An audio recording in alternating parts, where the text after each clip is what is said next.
ಆಗಲ್ಲ ನನ್ನ ಕೈಯಿಂದ ಆಗಲ್ಲ. ದಿನದಿಂದ ದಿನಕ್ಕೆ ನನ್ನ BP ಜಾಸ್ತಿ ಆಗ್ತಾ ಇದೆ. హలో సోమిరెడ్డి గారా? కాదండి, నేను రామిరెడ్డి. చెప్పండి. చెప్పండి ಅಲ್ಲರೇ, ನನ್ನನ್ನು ಬಳ್ಳಾರಿ ಗಡಿ ಬಿಸ್ನೆಸ್ ಅಲ್ಲಿ ಪಾರ್ಟ್ನರ್ ಮಾಡ್ಕೋತೀನಿ ಅಂತ ಸೋಮಿರೆಡ್ಡಿ ಅವರು 2 ಲಕ್ಷ ರೂಪಾಯಿ ತಗೊಂಡಿದ್ರಲ್ಲ, ಏನಾಯ್ತು ಅಂತ. మా తండ్రి సోమిరెడ్డి గారు, నేను రామిరెడ్డి. ಓ, ನೀವು ಸೋಮಿರೆಡ್ಡಿ ಅವರ ಮಗನಾ? అవునండి. ಅವನುಂಡಿ ಅಲ್ಲ ಕಣ್ರಿ, 2 ಲಕ್ಷ ರೂಪಾಯಿನ ನಾನು ನಿಮ್ಮ ಅಪ್ಪನಿಗೆ ಕೊಟ್ಟಿದ್ದೆ. అవునండి. ಯಾವನಂಡಿ? అవునండి. ನೋಡಿಪ್ಪ, ನೀವು ಏನ್ ಮಾತಾಡ್ತಾ ಇದ್ದೀರಾ ಅಂತ ನನ್ಗೆ ಅರ್ಥವಾಗ್ತಾ ಇಲ್ಲ. ಸ್ವಲ್ಪ ಕನ್ನಡದಲ್ಲಿ ಮಾತಾಡಿಪ್ಪ. మా తండ్రి సోమిరెడ్డి గారు ನಿಮ್ಮ ಹತ್ರ 2 ಲಕ್ಷ ರೂಪಾಯಿ ಇಸ್ಕೊಂಡಿದ್ರು. మా ರಾಜ್ಯದ ಮುಖ್ಯಮಂತ್ರಿ గారు ಹೆಲಿಕಾಪ್ಟರ್ ಆಕ್ಸಿಡೆಂಟ್ ಅಲ್ಲಿ ಹೊರಟೋದ್ರಲ್ಲ, ಅದೇ ಶಾಕ್ ಅಲ್ಲಿ ಹೋದ್ವಾರ మా తండ్రి హార్ట్ అటాక్ అయి చెదిపోయారు. అంతే, అంత డమార్ అయింది. ನಿಮ್ಮಪ್ಪ ಶಾಕಿಂದ ಸತ್ತೋಗ್ಬಿಟ್ರಾ? అవునండి. ಅಲ್ಲರೇ, ಮುಖ್ಯಮಂತ್ರಿಗಳು ಹೆಲಿಕಾಪ್ಟರ್ ದುರಂತದಲ್ಲಿ ತೀರ್ಕೊಂಡು ಇಲ್ಲಿಗೆ 2 ತಿಂಗಳಾಯ್ತು. ನಿಮ್ಮಪ್ಪನಿಗೆ ಯಾಕೆ ಇಷ್ಟು ಲೇಟಾಗಿ ಶಾಕ್ ಆಯ್ತು? వాళ్ళ పేరే లేట్ సోమిరెడ్డి. ಲೇಟ್ ಆಗಿ ಶಾಕ್ ಆಯ್ತು, ಹೊರಟೋದ್ರು. ಅವ್ರ ಜೊತೆ ನಿಮ್ 2 ಲಕ್ಷನು ಡಮಾರ ಅయింది. ನನ್ನ 2 ಲಕ್ಷ ರೂಪಾಯಿ ಡಮಾರ? ಮೋಸ ಮೋಸ ಮೋಸ ಮೋಸ. ಪುರಂದರ ಭಾವ ಬಿದ್ದೋಗ್ಬಿಟ್ಟಿದ್ದಾರೆ, ನೋಡೋಣ ಬಾರೋ. ಮೋಸ ಏನಂತೋ? ಸಮೋಸ ಬೇಕಂತೆ, ಹೋಗಿ ತಗೊಂಬಾರೋ. ಸಮೋಸ ತರಕ್ಕೆ ದುಡ್ಡೇ ಇಲ್ಲ. ಪಾಂಡ್ರಂಗ, ದುಡ್ಡು ಕೊಡ. ಅವ್ರ ಮೈ ಮೇಲೆ ಪ್ರಜ್ಞೆನೇ ಇಲ್ಲ, ಹೋಗಿ ಹೋಗಿ ಅವ್ರನ್ನ ಕೇಳ್ತೀಯಲ್ಲೋ. ನಾವೇ ಜೋಬ್ ಕೈ ಹಾಕಿ ತಗೊಂಡು ಹೋಗ್ಬಿಡೋಣ. ಮೋಸ. ಪಾಂಡ್ರಂಗ, ಏನಾಯ್ತು ಕಂದ? ಫೋನ್ ನಲ್ಲಿ ಯಾರ ಹತ್ರನೂ ಮಾತಾಡ್ತಾ ಇದ್ರು ಅಂತ ಕಾಣತ್ತೆ. ಶಾಕ್ ನಿಂದ ಕೂಸ್ ಬಿದ್ಬಿಟ್ಟಿದ್ದಾರೆ. ಮುಚ್ಚಿಲ್ಲ ಬಾಯಿನ. ನೀವಿಬ್ರು ಸೇರಿಕೊಂಡು ತಮಾಷೆ ಮಾಡ್ತಾ ಇದ್ದಿಲ್ಲ. ಹೋಗ್ಲೋ, ಹೋಗಿ ಡಾಕ್ಟರ್ನ ಕರ್ಕೊಂಡ್ ಬಂದ್ರು. ಬಾರೋ, ಆಂಬುಲೆನ್ಸ್ ತಗೊಂಡ್ಬಂದ್ಬಿಡೋಣ. ಅಯ್ಯೋ ಪಾಪಿಗಳ, ಡಾಕ್ಟರ್ನ ಕರ್ಕೊಂಡ್ ಬಂದ್ರು ಅಂದ್ರೆ ಆಂಬ್ಯುಲೆನ್ಸ್ ತಂತೀನಿ ಅಂತಲ್ಲ. ಎಲ್ಲ ನನ್ನ ಕಲ್ಮ ಕಲ್ಮ.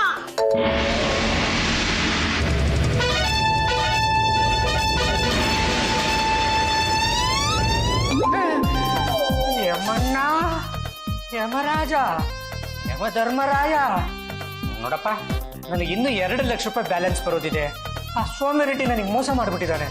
ಅದನ್ನು ವಸೂಲಿ ಮಾಡ್ಕೊಂಡ್ ಬರೋವರೆಗೂ ನಾನು ಸಾಯಲ್ಲ. ಬರ್ಬೇಡ ಬರ್ಬೇಡ, ಹತ್ರ ಬರ್ಬೇಡ. ನಾನಯ್ಯ ಬಂದಿರೋದು 3-in-1 doctor. Ayurvedic, homeopathy, allopathy 3 fail ಆದ್ರೆ ಪೇಷಂಟ್ ಸ್ಥಿತಿ. ಏನು ಕಾಯಿಲೆ? ಬರ್ಬೇಡ, ಹತ್ರ ಬರ್ಬೇಡ. ಸಾಕು ಸುಮ್ಮನಿರಪ್ಪ. ಆ ಪಾರ್ವತಿ ಪರಮೇಶ್ವರ ಮನೆಗೆ ಹೋದ್ರೆ ಅಲ್ಲೊಂಥರ ಹುಚ್ಚು, ಅಲ್ಲೊಂಥರ ಗಲಾಟೆ. ಇಲ್ಲಿ ಬಂದ್ರೆ ಇಲ್ಲೊಂಥರ ಹುಚ್ಚು, ಇಲ್ಲೊಂಥರ ಗಲಾಟೆ.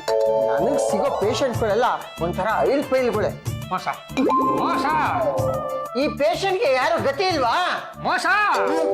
ಇಲ್ಲೇ ಇದೀವಲ್ಲ ಡಾಕ್ಟ್ರೆ, ಪಾಪ ಇವ್ರಿಗಾಗಿರೋ ಪರಿಸ್ಥಿತಿ ನೋಡಿ ಹತ್ತು ಮೇಕಪ್ ಎಲ್ಲ ಹಾಳಾಗಿತ್ತು.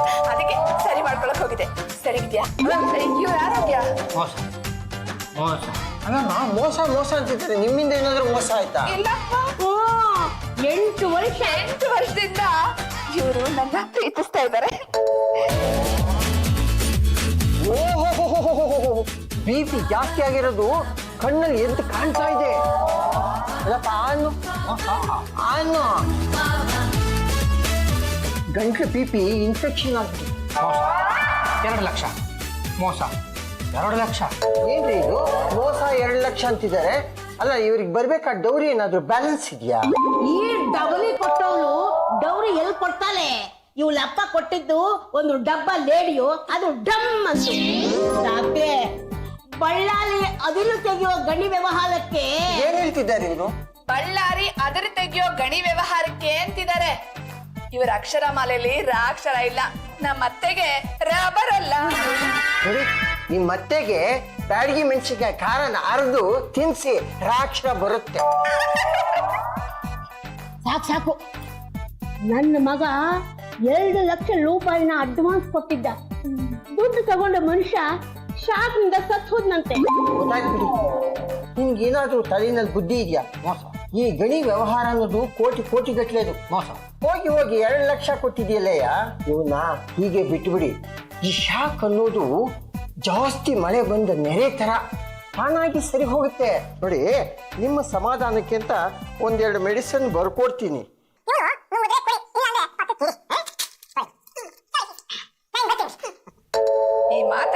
ದೇವ್ರಿಗೆ ನುಗ್ಗಿಸ್ಬಿಟ್ರೆ ಎಲ್ಲ ಸರಿ ಹೋಗುತ್ತೆ. ನಾನು ಯಾಕೋ ನಂಬಿಕೆನೇ ಬರ್ತಾ ಇಲ್ಲ. ನನ್ನ ಮಗ ಸರಿ ಹೋಗ್ಬೇಕಾದ್ರೆ ಆ ಶಾಂತವೀರ ಸ್ವಾಮಿಗಳನ್ನ ಕಲಿಸ್ಲೇಬೇಕು. ಯಾವಿಲ್ಲ ಸ್ವಾಮಿ? ಶಾಂತವೀರ ಸ್ವಾಮಿಗಳು. ಡಾಕ್ಟರ್ ಹೇಳ್ದಂಗೆ ಬ್ಯಾಡ್ಗೆ ಮೆಣಸಿನಕಾಯಿ ಖಾರ ತಂದು ನಿಮ್ ನಾಲ್ಗೆ ಸವರ್ಬೇಕು, ಆವಾಗ್ಲೇ ಸರಿ ಹೋಗೋದು. ದೊಡ್ಡ ಬಾಯಿ ಇರೋ ನಿನ್ನಂಥ ಸೊಸೆ ಮನೆಗೆ ಬಂದ್ಮೇಲೆ ಆ ಶಾಂತವೀರ ಸ್ವಾಮಿಗಳನ್ನ ಮನೆಗೆ ಕಲಿಸ್ಲೇಬೇಕಾಗುತ್ತೆ. ಏನ್ಲಿ ಇದು, ನಿಮ್ಮ ಮಗಳ ಸ್ಥಿತಿ ಹೀಗಾಗೋಯ್ತಲ್ಲ, ಯಾವಾಗ್ಲೂ ಮೋಸ ಮೋಸ ಅಂತಾನೆ. ಇದನ್ನೆಲ್ಲ ನೋಡ್ಕೊಂಡು ನಾನು ಇನ್ನೂ ಬದುಕಿದ್ದೀನಲ್ಲ, ಎಲ್ಲ ನನ್ನ ಕಲ್ಮ ಕಲ್ಮ.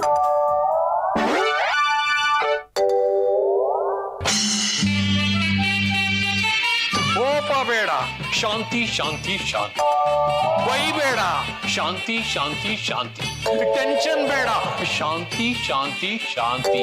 ಹೊಡಿಬೇಡ, ಶಾಂತಿ ಶಾಂತಿ ಶಾಂತಿ. ಬಲಬೇಕು ಬಲಬೇಕು ಶಾಂತವೀರ ಸ್ವಾಮಿಗಳು. ದಯಮಾಡಿಸಿ ಬನ್ನಿ. ಗುಲೂಜಿ, ಇವನೇ ನನ್ನ ಮಗ ಪಾಂಡ್ರಂಗ. ಇವನಿಗೋಸ್ಕರನೇ ನಿಮ್ಮನ್ನ ಕಲಿಸಿದ್ದ. ನನ್ನ ಕೆನ್ನೆಗೆ ಜೋರಾಗಿ ಹೊಡಿ. ಇದು ಗುರು ಆಜ್ಞೆ. ನನ್ನ ಕೆನ್ನೆಗೆ ಜೋರಾಗಿ ಹೊಡಿ. ಈ ಮನೆಯಲ್ಲಿ ನನ್ನ ಕೆನ್ನೆಗೆ ಹೊಡೆಯುವ ಗಂಡಸರು ಯಾರೂ ಇಲ್ಲವೇ? ಹಾಗಾದ್ರೆ ಹೋಗಿ ಸ್ವಾಮಿಗಳು ಕೆನ್ನೆ ಕೊಡಿ. ಸರಿ ಸರಿ, ಸ್ವಾಮಿಗಳು ಹೇಳ್ದಂಗೆ ಕೇಳ್ದಿದ್ರೆ ಶಾಪ ಗೀಪ ಕೊಟ್ಬಿಡಾರು.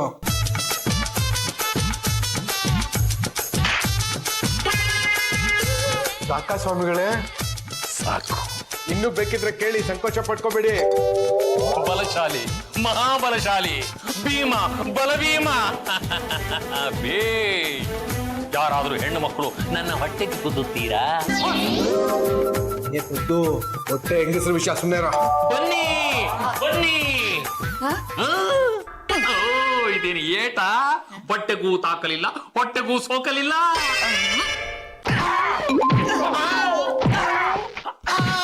ಸಾಕು. ಶಾಂತಂ ಶಾಂತಂ. ಸರಿ ಹೋಯ್ತು. ಹೊಟ್ಟೆ ಕೆಟ್ಟಿದ್ದ? 3 ಲೋಕವನ್ನು ಗೆದ್ದಿದ್ದೇನೆ, ಇಡೀ ಪ್ರಪಂಚವನ್ನು ಗೆದ್ದಿದ್ದೇನೆ. ಇನ್ನೇನೂ ಭಯವಿಲ್ಲ. ರಾಮಲಾಮ, ಇದೇನು ಗುಲೂಜಿ ನೀವು ಪರೀಕ್ಷೆ ಮಾಡಿದ್ದು? ನಾನು ಕೋಪವನ್ನು ಕಟ್ಟಿ ಅಡ್ಡದಲ್ಲಿಟ್ಟಿದ್ರಾ? ಇಲ್ಲ, ಹೊರಗೆ ಅಟ್ಟಿದ್ದೇನೆ.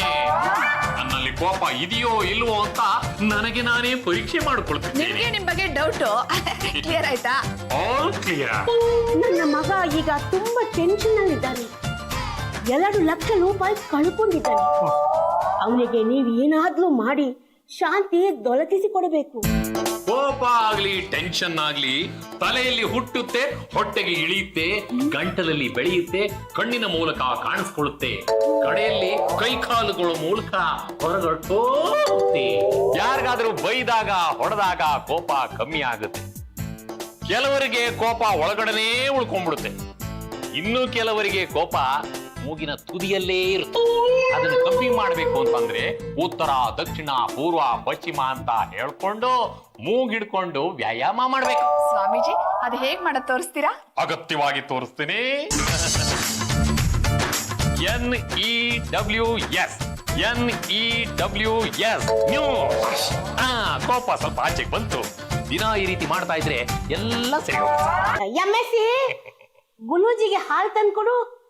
ಸುಧಾರಿಸ್ಕೊಳ್ಳಿ ಸುಧಾರಿಸ್ಕೊಳ್ಳಿ. ಶಾಂತಂ ಶಾಂತಂ ಶಾಂತ.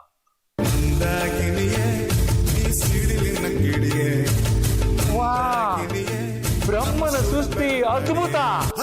ಹೆಣ್ಣಿನ ಮುಂದೆ ಪ್ರಪಂಚದಲ್ಲಿ ಬೇರೇನೂ ಇಲ್ಲ.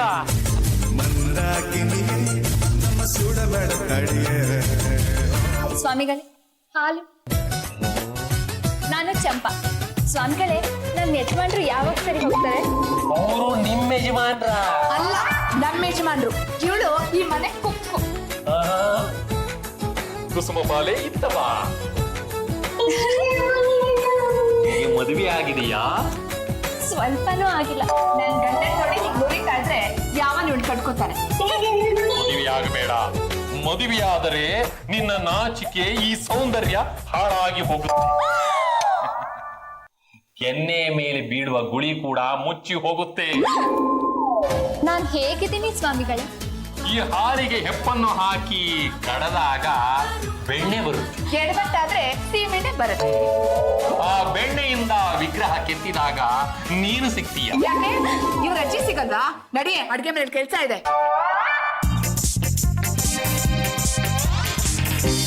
ನಿನ್ನಲ್ಲಿರೋ ಕೋಪ ಟೆನ್ಷನ್ ನ ಹೋಗಲಾಡಿಸ್ತೀನಿ. ನೀನು ಕೋಪನ ಕಂಟ್ರೋಲ್ ಮಾಡಕೊಳಕ್ ಆಗ್ಲಿಲ್ಲ ಅಂತಂದ್ರೆ ಈ ಆಂಟಿ ಕೋಪ ಗುಳಿಗೆಗಳನ್ನ ನಾನೀಗ ನಿನಗೆ ಹೊಡಿತೀನಿ. ಮೋಸ.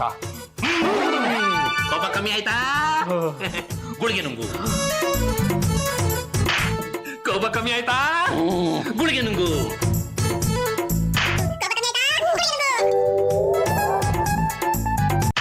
ಕೋಪ ಕಮ್ಮಿ ಆಯ್ತಾ? ಅಯ್ಯಯ್ಯೋ, ಯಾಕೆ ನನ್ ಗಂಡನ ಹೀಗೆಲ್ಲ ಚಿತ್ರಹಿಂಸೆ ಕೊಡ್ತಾ ಇದ್ದೀರಾ? ಅವಳು ಹೊಸ ಥರ ಪ್ರಯೋಗ ಮಾಡಿ ಕೋಪನ ಕಂಟ್ರೋಲ್ ಮಾಡ್ಕೊಂಡಿದ್ದಾಳೆ. ನನ್ನ ಮಗನು ಅದೇ ಥರ ಮಾಡ್ತಾಳೆ. ಸುಮ್ನೆ ನೀನ್ ಯಾಕೆ ಯೋಚನೆ ಮಾಡ್ತೀಯಾ? ನನ್ ಗಂಡನಿಗೆ ಮಾತ್ರ ಹೊಡಿಬೇಡಿ. ನೀವು ಹೊಡಿಲೇಬೇಕು ಅಂತಿದ್ರೆ ನಮ್ಮ ಅತ್ತೆಗೆ ಹೊಡಿರಿ. ಯೋಗಿಗಳೇ, ಮಕದ ಮೇಲೆ ಹಿಂಗ್ ರಪ ರಪ ಅಂತ ಹೊಡಿತಾ ಇದ್ರೆ ಕೋಪ ಅನ್ನೋದು ಬರೀ ಮಾತ್ರೆಗಳನ್ನಲ್ಲ, ಈ ಬಾಟ್ಲನ್ನೇ ನುಂಗಿದ್ರು ಕಮ್ಮಿ ಆಗಲ್ಲ. ನನ್ನ ಕೈಲಿ ಏಟನ್ ತಿನ್ನಕ್ಕಾಗಲ್ಲ. ದಯವಿಟ್ಟು ನನ್ನ ಪಾಡಿ ನನ್ನನ್ನು ಬಿಟ್ಬಿಡಿಪ್ಪ. ಈಗ ಅರ್ಧ ಸರಿಯಾಗಿದ್ಯಾ? ಪೂರ್ತಿ ಸರಿಯಾಗೋವರೆಗೂ ನಾನು ಇಲ್ಲೇ ಇರ್ತೀನಿ. ನೋಡಿ ಯೋಗಿಗಳೇ, ನಿಮ್ ಟ್ರೀಟ್ಮೆಂಟ್ ಇವತ್ತಿಗಿಷ್ಟೇ ಸಾಕು. ಸಾಕು ಬಿಡಿ, ನನ್ನ ಮಗನ ಸುಧಾರಿಸ್ಕೊಳ್ಳಿ. ನಾಳೆ ಹೊಡೆಯುವಿಲ್ಲ. ಪ್ರೀತಿ ಗಂಡನ್ಗೆ ಈ ಸ್ವಾಮೀಜಿ ಎಷ್ಟೊಂದು ಚಿತ್ರಹಿಂಸೆ ಕೊಡ್ತಿದ್ದಾರೆ. ಇವ್ರಿಗೆ ಸರಿಯಾದ ಬುದ್ಧಿ ಕಲಿಸ್ಲೇಬೇಕು. ಪದ್ದು, ವಿಠಲ, ಬಂದ್ರೋ ಇಲ್ಲಿ? ಏನ್ ಕರೆದಿದ್ದು? ನಮ್ ಮನೆಗ್ ಬಂದಿದಾರಲ್ಲ ಯೋಗಿ, ಅವ್ರಿಗೆ ಸರಿಯಾಗಿ ರಿಪೇರಿ ಮಾಡಿ ಬೆಂಡೆಕ್ಬೇಕು ಬಂದ್ರು. ಬಿಟ್ಟಿಸೇವೇನಾ? ಇಲ್ಲ ಕಣೋ,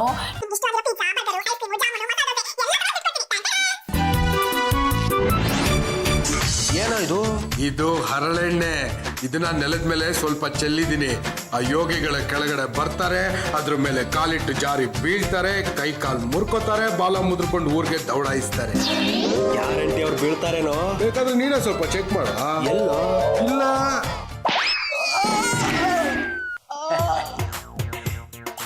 ಹೆಂಗಿದೆ ಎಫೆಕ್ಟ್? ಸೂಪರ್ ಆಗಿದೆ.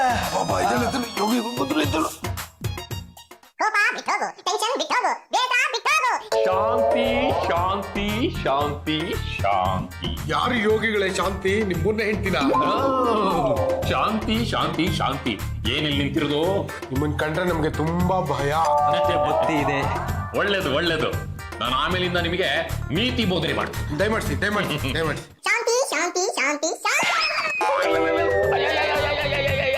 ನೋಡೋ, ಯೋಗಿಗಳಿಗೆ ಪಿತೃ ಕೋಪನೇ ಬರ್ಲಿಲ್ಲ.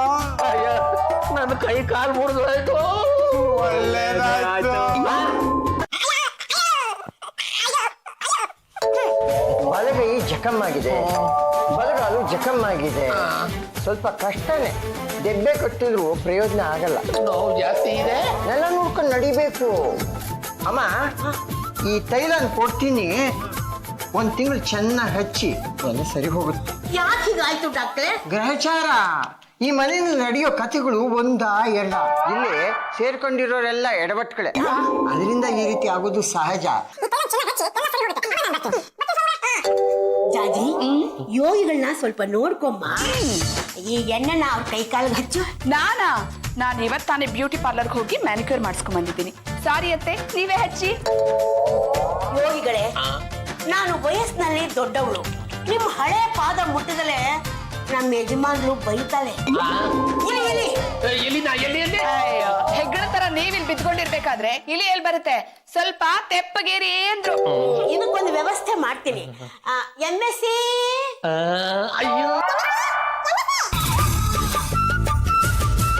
ಏನು ಕರೆದಿದ್ದು? ಪಾಪ, ಯೋಗಿಗಳು ನಗುತ್ತಾ ಇದ್ದಾಳೆ. ಅವಳ ಕೈ ಕಾಲ್ಗೆ ಈ ಎಣ್ಣೆ ಹಚ್ಚಮ್ಮ. ನೀವೇ. ಈ ಮನೇಲಿ ನೀನಲ್ದೆ ಇನ್ಯಾಲಮ್ಮ ನನ್ನ ಮಾತು ಕೇಳ್ತಾಳೆ. ತಗಮ್ಮ. ಸರಿ, ಕೊಡಿ. ಕುಸುಮ ಬಾಲೆ, ಕುಳಿತುಕೋ. ಈ ತೈಲವನ್ನು ನನ್ನ ಕೈಗೆ ಹಚ್ಚಿ ಸೇವೆ ಮಾಡಿದಲ್ಲಿ ನಿನ್ನ ಸೌಂದರ್ಯ ಯೌವನ ಇಮ್ಮಡಿಯಾಗುತ್ತದೆ.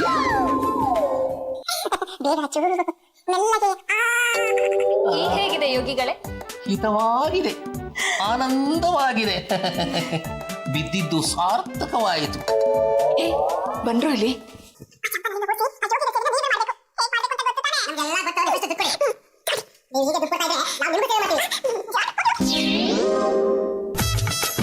ಈ ಚಂಪಾ ಹೋಗಿ ಅಡ್ಗೆ ಮನೇಲಿ ಕೆಲಸ ನೋಡು. ಯೋಗಿಗಳ ಸೇವೆ ನಾವು ಮಾಡ್ತೀವಿ. ಇಲ್ಲಪ್ಪ, ಯೋಗಿಗಳ ಸೇವೆನ ನಾನೇ ಮಾಡ್ತೀನಿ. ಹೌದೌದು, ನನ್ನ ಸೇವೆಯನ್ನ ಈ ಕುಸುಮ ಬಾಲೆಯೇ ಮುಂದುವರಿಸುತ್ತಾಳೆ. ಯೋಗಿಗಳೇ, ತಾವು ಹೆಣ್ಣನ್ನು ಗೆದ್ದವರು, ಕೋಪನ ಗೆದ್ದವರು. ಒಂದು ಹೆಣ್ಣು ಬಂದು ನಿಮ್ಮ ಸೇವೆ ಮಾಡಿದ್ರೆ ಮನಸ್ಸು ಚಂಚಲ ಆಗಲ್ವೇ? ಆದ್ರಿಂದ ನಾವಿಬ್ರೇ ಸೇವೆ ಮಾಡ್ತೀವಿ. ಕರೆಕ್ಟ್ ಕಣ. ನಿಂಗೆ ಬಲ್ಗೈ ಬೇಕೋ ಬಲ್ಗಾಲ್ ಬೇಕೋ? ಬಲಗೈ ಇರ್ಲಿ. ನಾನು ಬಲ್ಗಾಲ್ ಇಟ್ಕೊಳ್ತೀನಿ. ಏ ಚಂಪಾ ರೈಟ್ ಹೇಳ. ಚಂಪಾ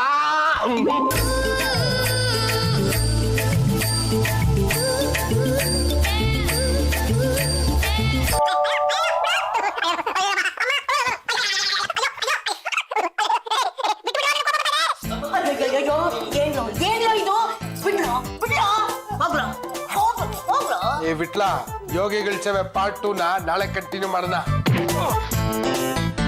ಯೋಗಿಗಳೇ ಸುಧಾರಿಸ್ಕೊಳ್ಳಿ ಸುಧಾರಿಸ್ಕೊಳ್ಳಿ.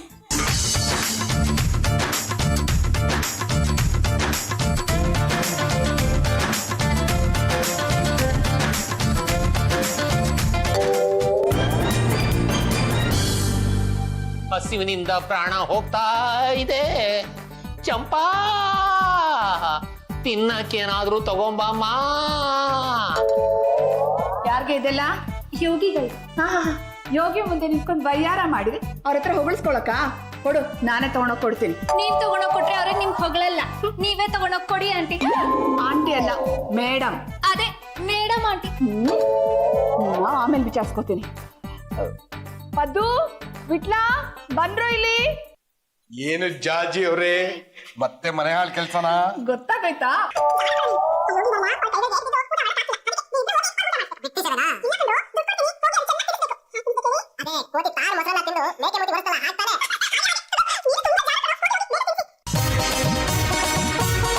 ನನಗ್ ತಿನ್ಸಕ್ಕೆ ಅಂತ ಬಂದಿದ್ದೀರಾ ಅಂತ ಕಾಣುತ್ತೆ. ಹೌದು, ನಿಮಗೆ ತಿನ್ಸಕ್ಕೆ ಅಂತಾನೆ ತಂದಿರೋದು. ಯಾಕೆ ಚಂಪಾ ಇಲ್ವಾ? ಲೇಡೀಸ್ ಕೈಲೇ ಸರ್ವಿಂಗ್ ಆಗ್ಬೇಕೇನೋ. ಅವಳೇ ತಿನ್ಸಿದ್ರೆ ಚೆನ್ನಾಗಿರ್ತಿತ್ತು. ಆದ್ರೆ ಅವಳಿಗೆ ಬೇರೆ ಕೆಲಸ ಒಪ್ಸಿದಾರಲ್ಲ. ಸ್ವಾಮಿಗಳೇ, ನೀವೆಲ್ಲ ಗೆದ್ದಿದ್ದೀನಿ ಅಂತ ಹೇಳಿದ್ರಲ್ಲ, ಕೋಪ ಗೆದ್ದಿದ್ದೀರಾ? ಕೋಪ, ಟೆನ್ಷನ್ನು ಎಲ್ಲ ಗೆದ್ದಿದ್ದೀನಿ. ಹಸು ಓ, ಹಿಮಾಲಯದಲ್ಲಿ ತಪಸ್ ಮಾಡುವಾಗ 1 ತಿಂಗಳು ಊಟ ಮಾಡಿರಲಿಲ್ಲ. ಗಾಳಿ ನೀರು ಕುಡ್ಕೊಂಡೇ ಬದುಕಿದ್ದೆ. ಗಾಳಿ ಅಂತೆ ನೀರಂತೆ. ಏ ಪದ್ದು, ಇದನ್ನ ನಂಬ್ತೀಯನೋ? ಹಾಗಿದ್ರೆ ಸ್ವಾಮಿಗಳಿಗೆ ಮೂಲೆ ಪಂಚರಂಗಿಯಿಂದ ಗಾಳಿ ಪಂಪ್ ತಗೊಂಡ್ಬಂದು ಪೈಪ್ ಬಾಯಲ್ಲಿಟ್ಟು ಪಂಪ್ ಹೊಡೆದ್ರೆ ಸಾಕು. ಪಾಪ ಕಣೋ, ಹಾಗೆ ಮಾಡೋದ್ ಬೇಡ. ಮೊಸರನ್ನ ಸ್ವೀಟು ತಂದಿದೀವಿ, ತಿನ್ನಿಸ್ಬಿಡೋಣ.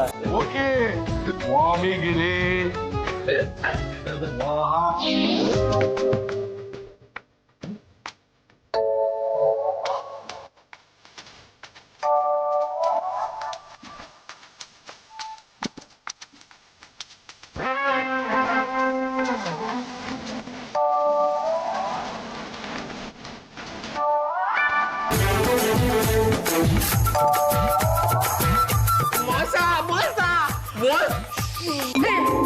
ಮೋಸ ಅನ್ನೋ ಪದ ಯೋಗಿಗಳ ಬಾಯಿಂದ ಬಂತಲ್ಲ, ನನ್ನ ಜೀವನ ಸಾರ್ಥಕವಾಯ್ತಪ್ಪ.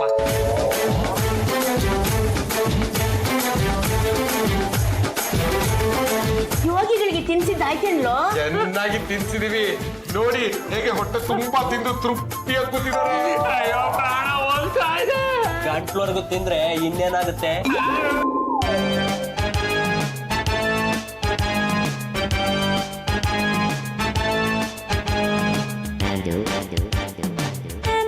ಕಳ್ಳ ಕಳ್ಳ ಕಳ್ಳ. ಕಳ್ಳ ಅಲ್ಲ, ನಾನು ಯೋಗಿ. ಯೋಗಿಗಳೇ ಕೊದ್ದಿ ಯಾಕೆ ಬಂದ್ವಿ? ತುಂಬಾ ಹೊಟ್ಟೆ ಹಸುವಾಗಿತ್ತು. ಏನಾದ್ರೂ ತಿನ್ನಕ್ ಸಿಗುತ್ತಾ ಅಂತ ಇಲ್ಲಿಗೆ ಬಂದೆ ಅಮ್ಮ. ಚೆನ್ನಾಗಿ ತಿಂದ್ರಲ್ಲ, ಹೊರಡಿ. ನೀವು ತುಂಬಾ ಜಾಣ್ರಿ ಕೊಂಡ್ರು. ನಿಮಗ್ ದುಡ್ಡು ಕೊಟ್ಟಿದ್ದಕ್ಕೂ ಸಾರ್ಥಕ ಆಯ್ತು. ಆ ಯೋಗಿಗಳು ಮನೆ ಬಿಟ್ಟು ಓಡೋಗಿದ್ದಾರೆ. ಬೇಕಿದ್ರೆ ಹೇಳಿ, ನಿಮ್ ಯಜಮಾನ್ರನ್ನು ಮನೆ ಬಿಟ್ಟು ಓಡಿಸ್ಬಿಡ್ತೀವಿ. ಏನ್ ಮೇಡಮ್ ಅವ್ರೆ, ಯೋಗಿಗಳು ಕಾಣಿಸ್ತಾನೆ ಇಲ್ವಲ್ಲ, ಎಲ್ಲೋದ್ರು? ಅವರು ನಿಮ್ಗೆ ತುಂಬಾ ಚಿತ್ರಹಿಂಸೆ ಕೊಡ್ತಿದ್ರಲ್ಲ, ಅದು ನೋಡಿ ನನಗ್ ಸಹಿಸಕ್ ಆಗ್ಲಿಲ್ಲ ರೀ. ಅದಕ್ಕೆ ಇವ್ರಿಬ್ಬರು ಚೂ ಬಿಟ್ಟು ಆ ಯೋಗಿಗಳು ಈ ಮನೆಯಿಂದ ಓಡ್ ಹೋಗೋ ಹಾಗೆ ಮಾಡ್ದೆ. ಏನ್ ಸೊಸೆಯಮ್ಮ ನೀನು? ಪಾಪ ಪಾಪ ಆ ಯೋಗಿಗಳು ಎಲ್ಲಿದ್ದಾರೋ? ಮತ್ತೆ ತಪಸ್ ಮಾಡಕ್ಕೆ ಹಿಮಾಲಯಕ್ಕೆ ಹೋಗಿದ್ದಾರೆ. ಹಿಮಾಲಯಕ್ಕೆ ನಿಮ್ಮನ್ನ ಕಳಿಸ್ತೀನಿ. ಏ ದರಿದ್ರಗಳ, ನಾನು ತಪಸ್ ಮಾಡಿ ಕೋಪ ಟೆನ್ಷನ್ ಎಲ್ಲ ಗೆದ್ದಿದ್ದೆ. ಆದ್ರೆ ನೀವುಗಳೆಲ್ಲ ಸೇರ್ಕೊಂಡು ಆ ಕೋಪ ಮತ್ತೆ ಬರೋ ಹಾಗೆ ಮಾಡಿದಿರಿ. ಆ ಕೋಪ ಕಡಿಮೆ ಆಗೋವರೆಗೂ ನಾನು ಈ ಮನೇಲೇ ಇರ್ತೀನಿ. ಯಾರಾದ್ರೂ ನನ್ನ ಸುದ್ದಿಗೆ ಬಂದ್ರೆ ಕಚಕ್